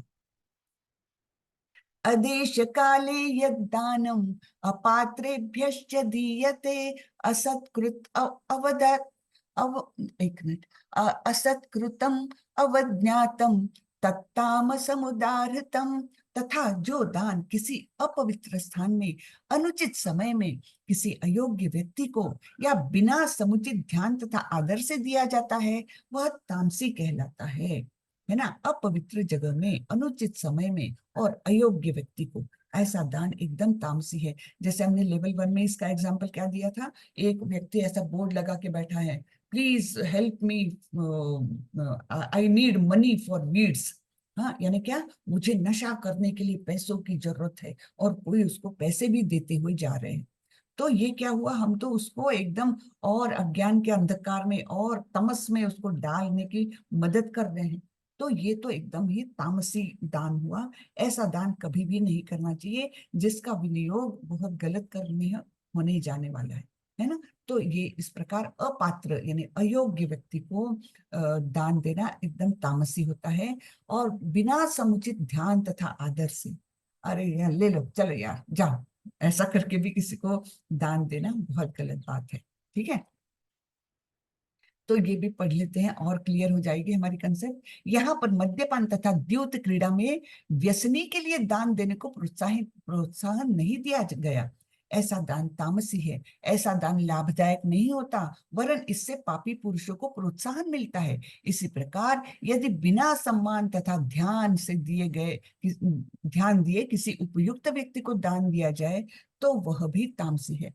यानी वो व्यक्ति अच्छा है, योग्य व्यक्ति है, सुयोग्य पात्र है दान के लिए, लेकिन आप अगर उसको गलत तरीके से दान दे रहे हो, तो वो आपका दान तामसी हो जाता है। ओम तत्सदिति निर्देशो ब्रह्मणस्त्रिविध स्मृतः, ब्राह्मणास्तेन वेदाश्च यज्ञाश्च विहिता पुरा। सृष्टि के आदिकाल से ओम तत्सत ये 3 शब्द पर ब्रह्म को सूचित करने के लिए प्रयुक्त किए जाते हैं। ये तीनों सांकेतिक अभिव्यक्तियां ब्राह्मणों द्वारा वैदिक मंत्रों का उच्चारण करते समय तथा ब्रह्म को संतुष्ट करने के लिए यज्ञों के समय प्रयुक्त होती थी। ठीक है, पर ब्रह्म यानी क्या, भगवान ब्रह्म और पर ब्रह्म, जहां पर भी पर शब्द, परम शब्द आता है, तो वो भगवान को निर्देशित करने के लिए है ना। परम ईश्वर, परमेश्वर, ईश्वर तो बहुत है लेकिन परमेश्वर एक है। तो इस प्रकार ये पर शब्द को या परम शब्द को हमें समझना चाहिए। तो सृष्टि के आदि काल से ओम तत्सत ये 3 शब्द पर ब्रह्म को सूचित करने के लिए प्रयुक्त किए जाते रहे हैं। यानी जब ब्रह्मा जी का निर्माण हुआ, तो ब्रह्मा जी ने भी अपनी तपस्या जब चालू की, तो ओम तत्सत इन शब्दों से उन्होंने अपनी तपस्या चालू की थी। ठीक है, ये तीनों सांकेतिक अभिव्यक्तियां ब्राह्मणों द्वारा वैदिक मंत्रों का उच्चारण करते समय तथा ब्रह्म को संतुष्ट करने के लिए यज्ञों के समय प्रयुक्त होती थी। तो ये ओम शब्द तो हम देखते हैं वैदिक मंत्रों के शुरुआत में हमेशा ओम आता ही है ना। ओम नमो भगवते वासुदेवाय, है ना। कुछ भी हम मंत्र बोलते हैं तो उसके शुरुआत में हम ओम शब्द को बोलते हैं। तो इसके तात्पर्य को हम अच्छे से थोड़ा सा पढ़ लेते हैं। यह बताया जा चुका है कि तपस्या, यज्ञ, दान तथा भोजन के तीन तीन भेद है, सात्विक, राजस तथा तमस। लेकिन चाहे ये उत्तम हो, मध्यम हो या निम्न हो, ये सभी बद्ध तथा भौतिक गुणों से कलुषित है। ये तो हम जानते हैं, है ना, कि ये सभी जो कार्य हो रहे हैं, क्योंकि हम सभी इन तीनों गुणों में से बंधे हुए हैं, तो हमारी जो क्रियाएं हैं वो भी इन तीनों गुणों से कलुषित है। किंतु जब ये ब्रह्म ओम तत्सत को लक्ष्य करके किए जाते हैं, तो आध्यात्मिक उन्नति के साधन बन जाते हैं। बहुत इंपॉर्टेंट है ना। ये जो जो कुछ हम करें, दान करें, तप करें, है ना, भोजन भी करें, जो भी करें, हम जो भी क्रिया करें, जब ये ओम तत्सत को लक्ष्य करके किए जाते हैं, तो ये हमारे लिए आध्यात्मिक जीवन के लिए एक पुश देते हैं। हाँ, उसके लिए एक छोटा सा साधन बन जाते हैं। शास्त्रों में ऐसे लक्ष्य का संकेत हुआ है। ओम तत्सत ये 3 शब्द विशेष रूप से परम सत्य भगवान के सूचक है। वैदिक मंत्रों में ओम शब्द सदैव रहता है। ओम का इतना महत्व है। अभी कुछ साल पहले ही नासा द्वारा एक संशोधन किया गया था। उसमें क्या आया था कि स्पेस में ये ओम की ध्वनि एकदम माइन्यूट मात्रा में ओम की ध्वनि आती रहती है ना। तो ये ओम शब्द जो है ये पूरी सृष्टि में फैला हुआ है, उसकी ध्वनि फैली हुई है, और इसलिए ये ओम का बहुत महत्व बताया जाता है। तो हर वैदिक मंत्र के शुरुआत में हम ओम जरूर बोलते हैं। जो व्यक्ति शास्त्रों के विधानों के अनुसार कर्म नहीं करता, उसे परब्रह्म की प्राप्ति नहीं होती। भले ही उसे क्षणिक फल प्राप्त हो जाए, लेकिन उसे चरम गति प्राप्त नहीं हो पाती। तात्पर्य यह है कि दान, यज्ञ तथा तप को सत्वगुण में रहकर करना चाहिए। रजो या तमो गुण में संपन्न करने पर ये निश्चित रूप से निम्न कोटि के होते हैं। ओम तत्सत शब्दों का उच्चारण परमेश्वर के पवित्र नाम के साथ किया जाता है। उदाहरणार्थ ओम तद विष्णु हो। जब भी किसी वैदिक मंत्र का या परमेश्वर का नाम लिया जाता है तो उसके साथ ओम जोड़ दिया जाता है। यह वैदिक साहित्य का सूचक है। ये तीन शब्द वैदिक मंत्रों के लिए किए जाते हैं। तो यहाँ पर हम देखते हैं ओम इत्तेद्व ब्रह्मणो निर्दिष्टम नाम प्रथम लक्ष्य का सूचक है। यानी ओम हमको इंडिकेट करता है प्रथम लक्ष्य, फर्स्ट टारगेट। हाँ, तो ओम से पहला टारगेट क्या है? ब्रह्म ज्योति है ना, ब्रह्म। फिर तथा सद एवं सौम्य उपनिषद, सॉरी, दूसरे लक्ष्य का। फिर तत् त्वमसि दूसरे लक्ष्य का सूचक है। हाँ, तत् त्वमसि है ना, ये दूसरा लक्ष्य यानी परमात्मा। हमको मालूम है तीन चरण कौन से हैं? ब्रह्म, परमात्मा और भगवान। तो पहला ओम शब्द पहले लक्ष्य का सूचक है, दूसरा तत् शब्द दूसरे लक्ष्य का सूचक है, और तीसरा जो है सत एवं सौम्य तृतीय लक्ष्य का सूचक है। ये तीनों मिलकर ओम तत्सत हो जाते हैं। तो इस प्रकार ये ओम तत्सत को बोला गया है कि जो भी कार्य करे ओम तत्सत का ध्वनि करके हम जब करते हैं तो धीरे धीरे हमारे आध्यात्मिक प्रगति के लिए ये पूरक बनते जाता है। ठीक है। तस्मात् ओम इत्युदाहृत्य यज्ञ दान तप क्रियः प्रवर्तन्ते विधानोक्तः सततम ब्रह्मवादिनां। अतएव योगी जन ब्रह्म की प्राप्ति के लिए शास्त्रीय विधि के अनुसार यज्ञ, दान तथा तप की समस्त क्रियाओं का शुभारंभ सदैव ओम से करते हैं। फिर उसके बाद क्या होता है? तदित्यभिस तदित्यनभिसन्धाय फलं यज्ञ तप क्रियः दान क्रियाश्च विविधः क्रियन्ते मोक्ष कांक्षिभिः। मनुष्य को चाहिए कि कर्म फल की इच्छा किए बिना विविध प्रकार के यज्ञ, तप तथा दान को तत् शब्द कहकर संपन्न करे। ऐसी दिव्य क्रियाओं का उद्देश्य भव बंधन से मुक्त होना होता है। तो ओम, तत्, सत, ये तीनों शब्दों का अलग अलग हमको महत्व बताया जा रहा है। हाँ, तो कर्म फल की इच्छा किए बिना हमको तत् शब्द अर्थात ये आपको अर्पण, इस प्रकार से हमको ये करना चाहिए। ये ऐसी दिव्य क्रियाओं का उद्देश्य भवबंधन से मुक्त होना होता है। फिर तीसरा है सद्भावे साधु भावे च सदित्येतत् प्रयुज्यते प्रशस्ते कर्मणि तथा सशब्दः पार्थ युज्यते यज्ञे तपसि दाने च स्थितिः सा सदिति चोच्यते कर्म चैव तदर्थीयं सदित्येवाभिधीयते। परम सत्य भक्तिमय यज्ञ का लक्ष्य है और उसे सत्य शब्दों से अभिहित किया जाता है। परम सत्य यानी परमेश्वर, भक्तिमय यज्ञ का लक्ष्य है। हमारा लक्ष्य क्या है? भगवान को प्रसन्न करना है ना, भगवत प्राप्ति करना, ये हमारा लक्ष्य है। जो सत्य शब्द उनके लिए है, क्योंकि भगवान का स्वरूप कैसा है? सत चित आनंद स्वरूप। हमारी आत्मा भी सच्चित आनंद स्वरूप है। उसमें से सत्य दिखाता है उनका अविनाशी स्वरूप, इटर्नल है ना, जो अविनाशी स्वरूप है वो दिखाता है। तो परम सत्य भक्तिमय यज्ञ का लक्ष्य है और उसे सत्य शब्द से अभिहित किया जाता है। हे प्रथापुत्र, ऐसे यज्ञ का संपन्न करता भी सत्य कहलाता है। ठीक है। तो ऐसा यज्ञ जो करेगा, जो ओम तत्सत अर्थात भगवान को अर्पण करते हुए इस अविनाशी शक्ति को अर्पण करेगा, तब वो संपन्न करता अर्थात जो व्यक्ति वो यज्ञ करता है वो भी सत्य कहलाता है। जिस प्रकार यज्ञ तप तथा दान के सारे कर्म भी जो परम पुरुष को प्रसन्न करने के लिए संपन्न किए जाते हैं सत्य है। तो वो क्रिया भी सत्य है, क्रिया करने वाला भी सत्य है, और जो लक्ष्य है वो भी सत्य अर्थात अविनाशी बन जाता है। तो इसलिए ये ओम तत्सत इन शब्दों का बहुत महत्व बताया गया है कि हम अपनी क्रिया को ओम तत्सत, प्रथम लक्ष्य ब्रह्म, द्वितीय लक्ष्य तत् परमात्मा और तृतीय लक्ष्य भगवान, इनको समर्पित करते हुए करें तो ये अविनाशी बन जाता है, सत्य कहलाता है। तो यहाँ पर हम थोड़ा सा पढ़ लेते हैं।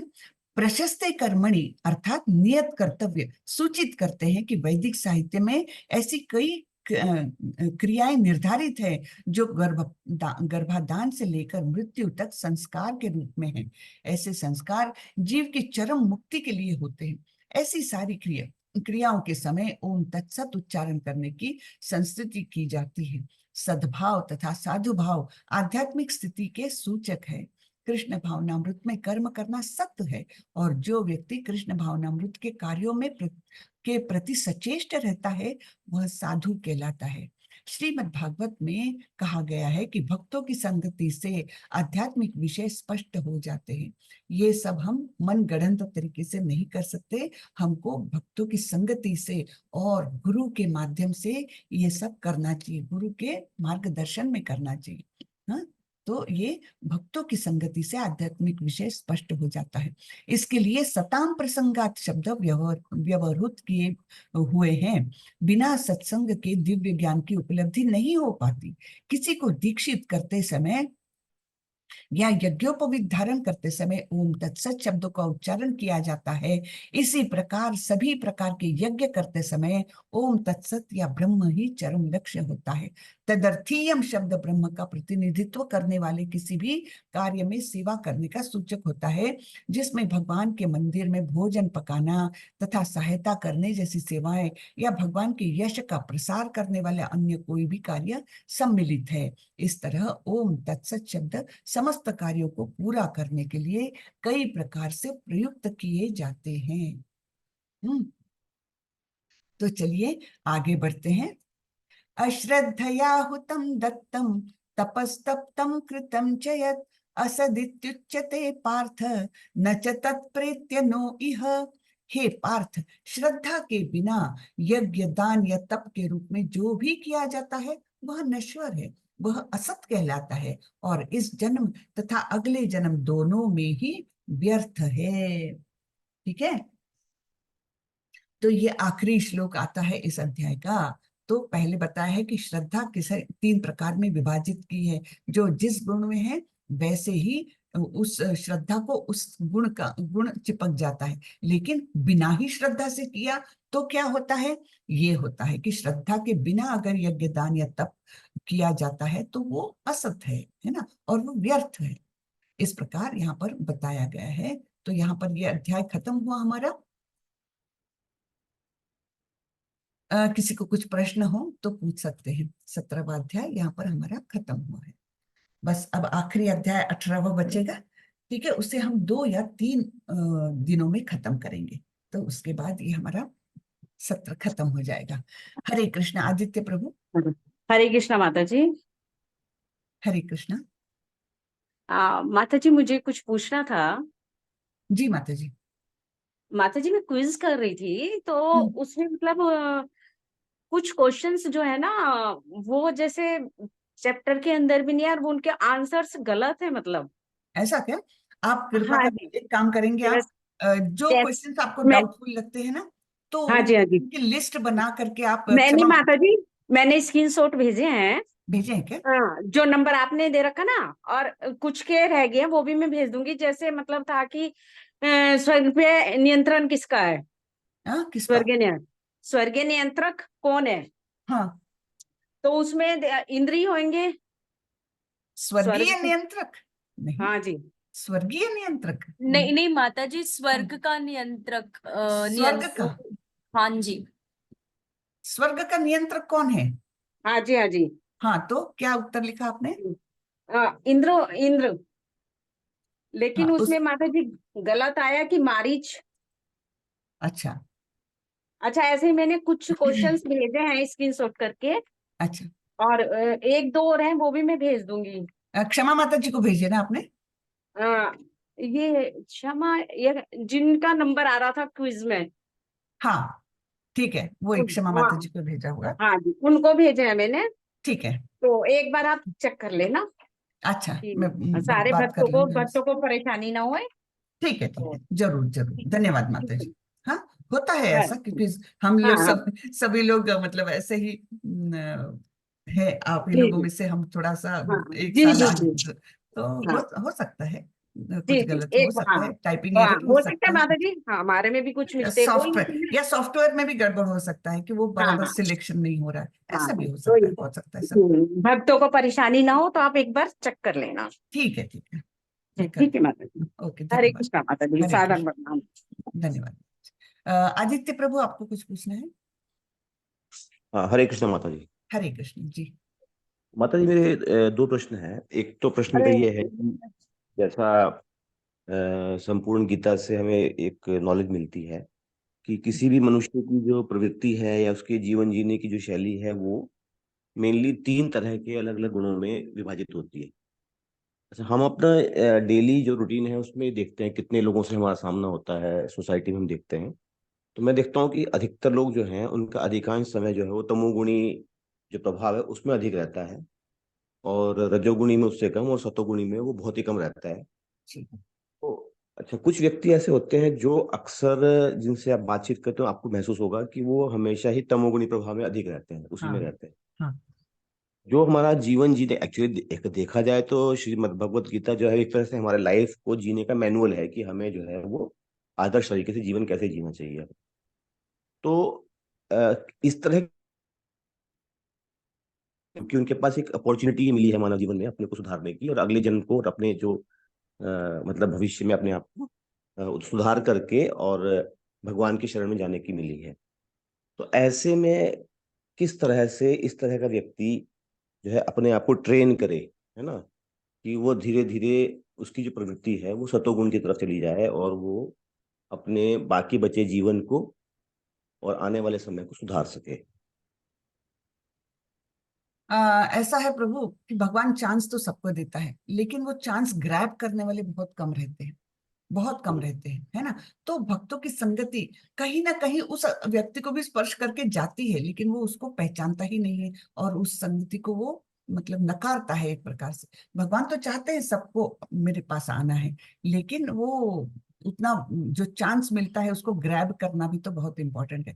जैसे एक उदाहरण के तौर पर, जैसे ये कोर्स के लिए बहुत लोगों के पास ये संदेश गया, बहुत फेसबुक पर हम लोग डालते हैं, हमारे भक्त लोग डालते हैं, इसके एडवर्टीजमेंट नहीं करते, लेकिन अपने अपने फेसबुक पर या जो जो कॉन्टेक्ट्स है उनके माध्यम से हम फैलाने की कोशिश करते हैं।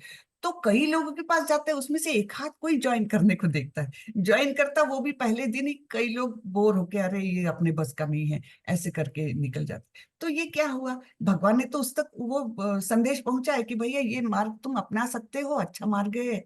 भगवान ने उस तक वो मैसेज तो पहुंचाया, लेकिन उसने ग्रैब ही नहीं किया वो चांस। तो ऐसे लोगों का क्या करना चाहिए, क्या हो सकता है आगे जाके, कहीं ना कहीं भगवान उनको सद्बुद्धि देगा, तो भक्तों की संगति से क्या वो इसको सुधर जाते हैं, बहुत इसको परिवर्तन आता है। नहीं तो क्या इसको मतलब उन व्यक्तियों की नियति मानना ठीक होगा, या ये होगा कि भगवान ने तो उनको मौका तो डेफिनेटली मौका तो दिया, पर वो बिल्कुल। क्योंकि उस प्रवृत्ति में बदल नहीं पा रहे हैं अपने आप को, हम्म। तो क्या इसको हम नियति नहीं मानेंगे कि ये नियति भगवान तो नहीं की। मानना चाहिए, भगवान तो चाहते हैं सबको ये करना, और वैसे मौके भी देते रहते, बीच बीच में हर एक को कुछ मौके देते रहते हैं, लेकिन वो उसको मौके का फायदा नहीं उठाते। तो ये नहीं है कि उनको तमोगुण में ही रहना है, नहीं, हर एक को बढ़ने के लिए मौका है, मनुष्य जीवन ही इसके लिए मिला है, लेकिन वो उस संधि को पहचानते नहीं है, मनुष्य जीवन का महत्व नहीं जानते हैं, तो फिर वो तमोगुणी के तमोगुणी रह जाते हैं। जैसे अब क्या हिरण्यकशिपु को मौका नहीं मिला, उसके तो घर में इतना बड़ा भक्त पैदा हुआ, लेकिन फिर भी कैसा रहा वो वैसे ही रहा, है ना, आखिरी तक वैसे ही रहा। इवन भगवान को सामने देखने के बाद भी उसका अहंकार नहीं छूटा, तो फिर क्या कर सकते हैं, है ना। अब हिरण्यकशिपु तो वास्तव में तो वो जय विजय थे, हिरण्यकशिपु और हिरण्याक्ष, उनकी कथा पता है ना। वो तो भगवान के वैकुंठ के द्वारपाल थे, लेकिन उनको 4 कुमारों द्वारा कर्ष मिला था, तो उनको ये 3 जन्म लेने पड़े थे जय विजय को। कौन सा? पहले हिरण्यकशिपु हिरण्याक्ष, फिर दूसरे में कौन थे? रावण और कुंभकर्ण, और फिर तीसरे में थे शिशुपाल और दंतवक्र। ये 3 जन्म उनको लेने पड़े थे।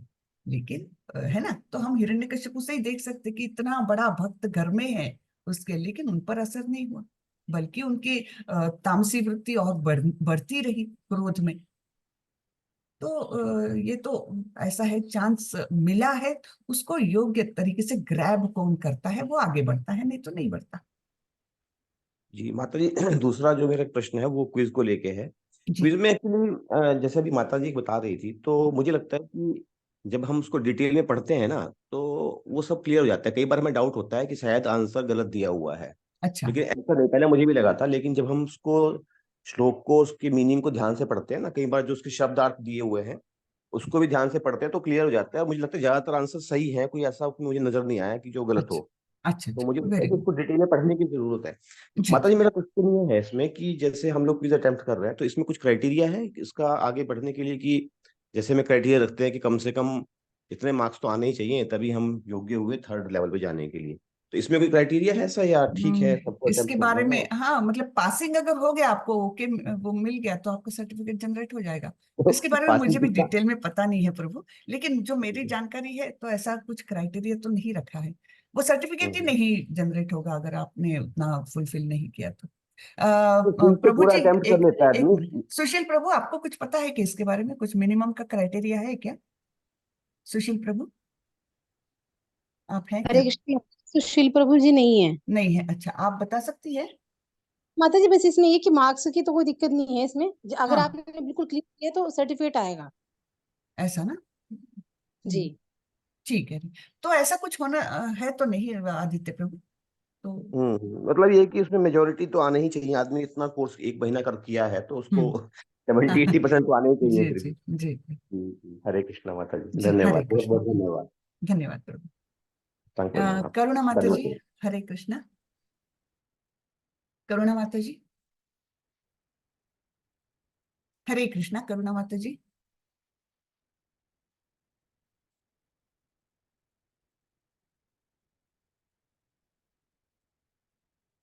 हरे कृष्णा।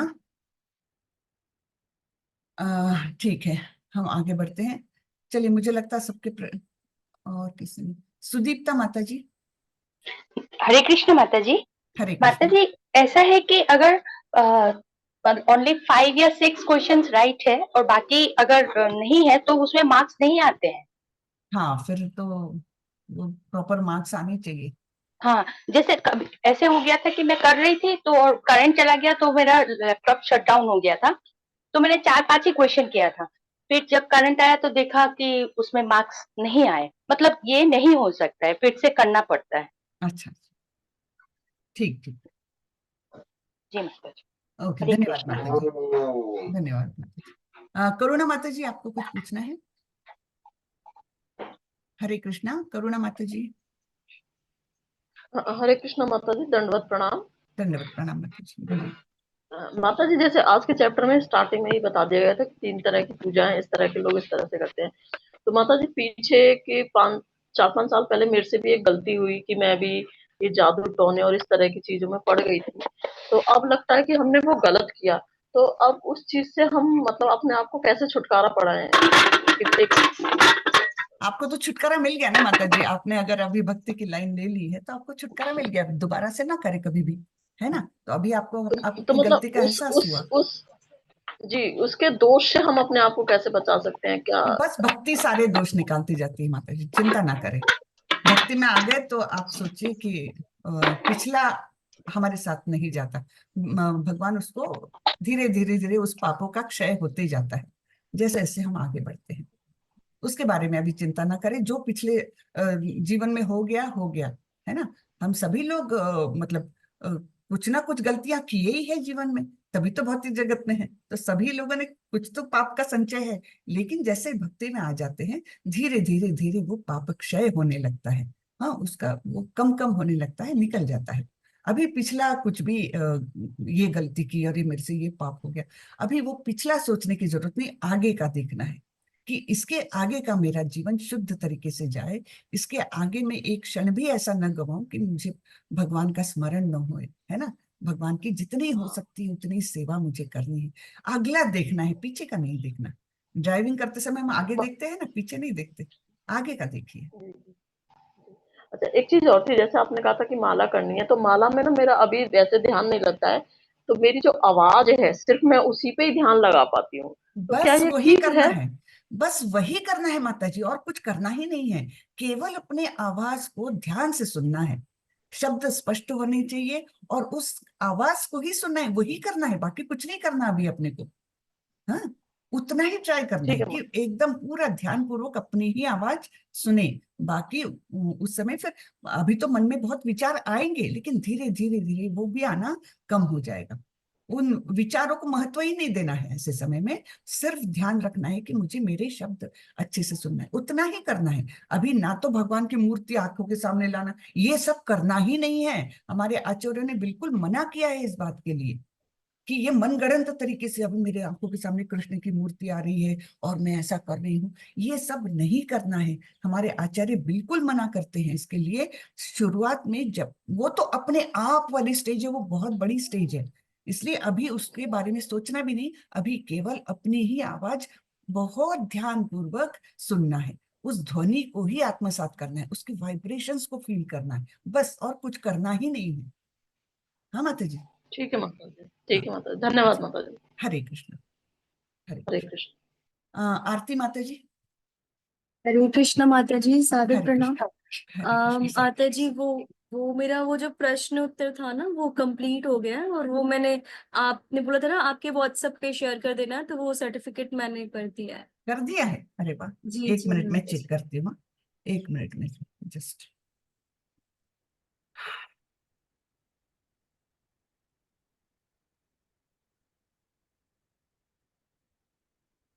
माता जी कब किया है? ये तो मैंने अभी किया माता जी, आपको शेयर। मुझे तो नहीं आया है। आपने कौन से नंबर पर किया है माता जी? वो जो आपका ग्रुप में नंबर है ना, उसी नंबर पे। मेरा नंबर है ना उसमें? और ये लेकिन नाइन मुझे, वन सिक्स हाँ डबल हाँ, सेवन बराबर डबल बराबर, nine seven double two correct, लेकिन मुझे आया नहीं है ये। वो कुछ आया? माता जी, वो मेरा व्हाट्सएप में ना ओम नमः शिवाय लिखा, वो फ्लावर दिया, वो मेरा नेम नहीं आएगा, मे बी इसीलिए शायद नहीं दिख रहा हो।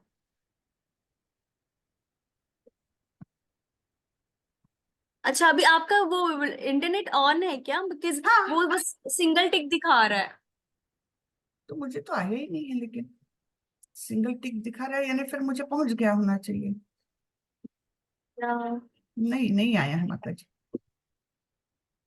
तो जी यही नंबर है ना, 9167 हाँ, double seven double nine nine seven double double two हाँ, 9167799722।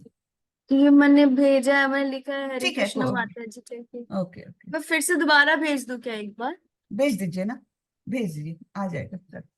हम्म, तो मैं कंफर्म कर दूंगी आपको मिल गया करके। ओके, ठीक है, ओके, धन्यवाद माता जी, वेरी गुड, आप लोग आपने कर दिया, बहुत अच्छी बात है। अरुणा माता जी, हरे कृष्णा। हरे कृष्ण माता जी। मुझे ये पूछना था कि लास्ट ईयर मेरा ये सर्टिफिकेट जनरेट हो गया था। जी, मैंने थर्ड लेवल की क्लास भी थोड़ा टाइम करी, अच्छा, और उसमें काफी अच्छी चीजें बताते हैं, नियम जी, बताते हैं। जी, बट वो कहीं ना कहीं मुझे ऐसा लगा था कि मैं अभी उस लेवल तक पहुंची नहीं, समझ ही नहीं आ रहा। जी, फिर वो मैंने छोड़ दी तो कोई बात नहीं, अभी हाँ। मैं यही लेवल 2, हाँ लेवल 2 कर रही हूँ। और मुझे हम्म, ऐसा लगता है जैसे मुझे 7-8 बार करना पड़ेगा, तब मुझे जाके गीता जी आएंगी। ठीक है माता जी, तो आप क्या ये करते जाए। अप्रोच ठीक है? हाँ, कोई बात नहीं, आपको अगर ऐसा लगता है तो कर सकती हैं, आपको कोई उसमें प्रॉब्लम नहीं है। लेकिन मुझे लगता है वैसे लेवल 3 भी करिए आप, अच्छा लगेगा, हाँ बहुत ही नहीं, अच्छा अच्छा लगेगा। लग रहा था। हाँ अच्छा तो, तो बहुत लग रहा था, हाँ। पर मुझे ऐसा लग रहा था जैसे कि अ, अभी वो कहते हैं ना कि अभी वो कैपेबिलिटी सेकंड क्लास के बच्चे वाली है, तो फिफ्थ क्लास वाला नहीं पढ़ सकते। खुद को ही महसूस हो रहा है ऐसा। कोई बात नहीं माता जी, फिर आप रिपीट करिए, ऐसा अगर आपको लगता है है, ना, रिपीट करते करिए रहे आप, ना, हाँ उसमें हाँ, कोई। कोई बात नहीं, है ना। ठीक है, धन्यवाद। ठीक है, हरे कृष्ण। हरे। तो चलिए आज का सेशन यही खत्म करें हम। मैंने आप लोगों को रिक्वेस्ट की थी each one bring one at least, है ना। तो आप अपने परिवार में, आपके परिचितों में ये लिंक भेजिए, ज्यादा से ज्यादा लोगों को प्रोत्साहित करें थोड़ा ज्वाइन करने के लिए, है ना। तो उतनी मेरी रिक्वेस्ट है, क्योंकि जितने लोग जुड़ेंगे इस चीज से, तो उतना ही हमारा समाज बहुत स्वच्छ होते जाएगा, अच्छा होते जाएगा, और उन लोगों का जीवन भी तर जाएगा, है ना। तो आपको तो केवल उनको थोड़ा सा प्रोत्साहित करना है ना, तो उतना आप सभी लोग करेंगे ऐसी मेरी आशा है। चलिए यही खत्म करते हैं। वाचा कल्प, अरे किसने, आरती माता जी आपको कुछ बोलना है? सॉरी माता जी अभी आ गया होगा, वो मेरा इंटरनेट ऑन नहीं था। मैं लैपटॉप से कनेक्ट की हूँ ना, वो मैंने अच्छा, फोन पे अभी ऑन किया। ओके ओके, मैं देखती हूँ। हाँ आ गया आ गया आ गया। जी माता जी, धन्यवाद हरे माता जी। कृष्ण जी, हरे कृष्णा। हरे कृष्ण। तो चलिए, वाचा कल्पतरुभ्यश्च कृपा सिंधुभ्य एव च पतितानां पावनेभ्यो वैष्णवेभ्यो नमो नमः। अनंत कोटि वैष्णव वृंद की जय, श्रीला प्रभुपाद की जय। हरे कृष्ण सभी को। हरे कृष्ण माता जी, सादर प्रणाम। हरे कृष्ण माता जी। हरे कृष्ण। बस अब आखिरी का अध्याय है, बहुत सुंदर अध्याय है, तो 2 या 3 दिन हमारा साथ रहेगा, फिर आप लोग लेवल 3 में जाएंगे। हरे कृष्ण। चलता रहे हरे कृष्ण। हरे कृष्ण।